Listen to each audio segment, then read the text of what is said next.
Pembersih dan penguji seluncuran air, itu adalah pekerjaan yang basah-basahan tapi sangat penting. Setiap hari menguji wahana air seperti seluncuran, arus buatan dan kolam ombak. Tugas utama memastikan keamanan, kenyamanan dan keseruan. Mengecek apakah jalur seluncuran terlalu curam atau ada risiko luka. Aliran air harus lancar dan belokan tidak boleh terlalu tajam. Setelah itu, bersihkan jalur dari lumut dan kotoran yang bisa bikin pengunjung tergelincir. Prosesnya melibatkan cek tekanan dan aliran air, lalu coba sendiri, kadang berulang-ulang.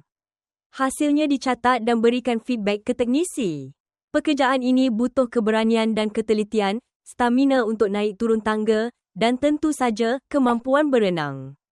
Kadang, harus tes dalam kondisi ekstrem, seperti malam hari atau saat ramai pengunjung. Gaji. Beberapa tester profesional bisa dapat jutaan rupiah per hari, plus akomodasi gratis. Ini bukan hanya tentang bermain air, tapi juga memastikan jutaan orang tetap aman dan senang saat bersenang-senang.